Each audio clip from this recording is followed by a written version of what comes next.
Hello everyone, so as of 10 minutes ago I saw Fantastic Beasts and Where to Find Them. It is almost 10:30 in the evening, so of course I would make a video because I've just seen it, so everything is just jumbled up in my head, lots of emotions, lots of feelings. This will be a spoiler review, but not in the beginning. I'll tell you guys when spoiler shows up. First, just my general opinions. As a fan of this wizarding world of Harry Potter, I actually enjoyed a lot of aspects of this movie, especially seeing how adult wizards use magic, like, cause we've never really seen that before. We've always only seen what they do at Hogwarts. So it's really cool seeing this new aspect because they really fucking love their teleportation spells. And literally everything regarding the creatures and the magic and even the characters I actually liked. I know that my past two trailer reactions of Fantastic Beasts, I've been a bit like weary because I honestly didn't think that the visual effects looked that good. I think they look better watching them in the movie, so that's good. I don't know if it was just like my mind on a computer screen thinking like, oh, this looks not good. It looks a lot better watching it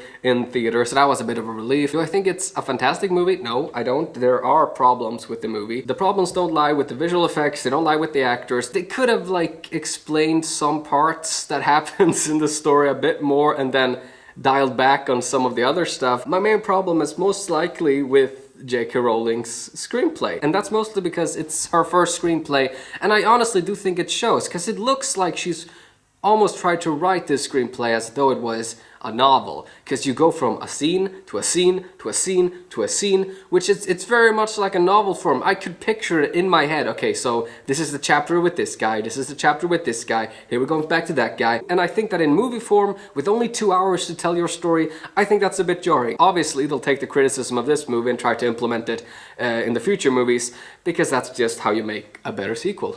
Now I'm gonna get into spoiler territory again. I just saw the movie, everything is jumbled up in my brain. Okay, all the fucking magic. I love all the magic, I love all the creatures. I really like Newt Scamander as a character. I love how socially awkward he is with humans. Like, he obviously doesn't like humans. So when you're suddenly in his briefcase, which is the best part of this entire movie, the briefcase scenes, it's just so cute and adorable and really, it's really cool to see just how different of a character Scamander is when he suddenly talks to, well, the animals instead of the humans. Because I think that a lot of fellow animal lovers can actually relate to Scamander a bit, you know?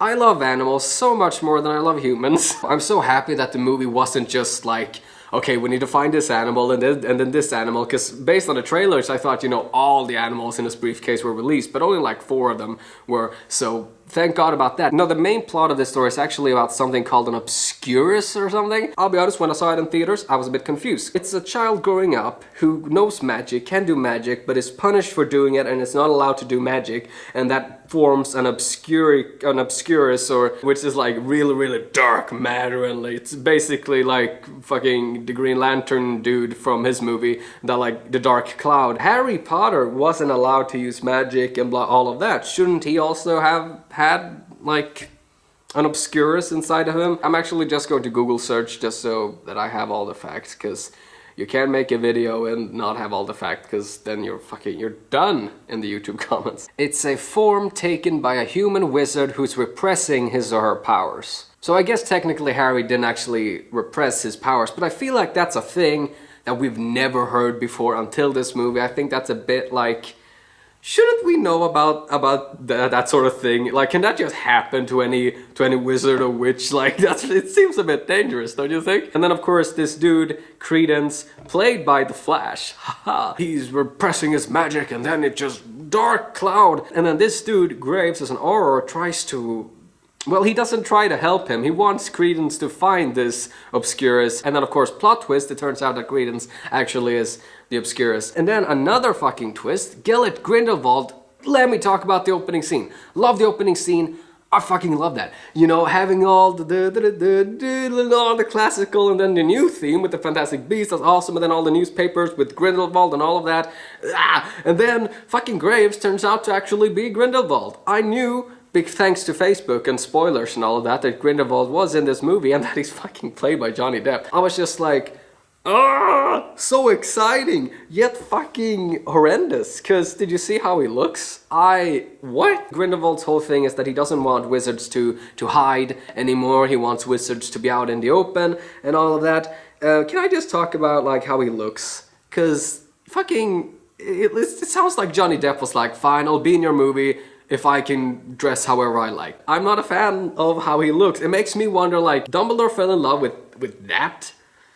So besides, like, pacing issues in the movie and, like, these sudden, like, tonal shifts, I don't like how Grindelwald looks at all. We have seen a young Grindelwald in the last Harry Potter movie, and he doesn't look like that. But overall, I did think it was a really cute movie. I think it fits well within the Harry Potter universe. I don't think it's fantastic. Ooh. I'll probably give it like a 7.5 out of 10. I don't really give scores, but if I did, that's the score I would give it. I'm really excited though where they're gonna take this, because he's not gonna be an American anymore. All of the side characters, you know, all of his crew is not gonna be in the next movie. It's still gonna be about Scamander, hopefully, because I really like him, but yeah, we're gonna have completely new characters, a completely new setting. But anyways, as a fan of the Harry Potter books and the movies, I do like this movie. I will see it again, obviously, because now it's part of the fucking marathon, isn't it? And yeah, oh, they fucking mentioned Lestrange. They were apparently outcasts and they only had each other apparently at Hogwarts or something like that. Who does that remind you of? Oh, I don't know. Maybe Albus and Scorpius and the Cursed Child?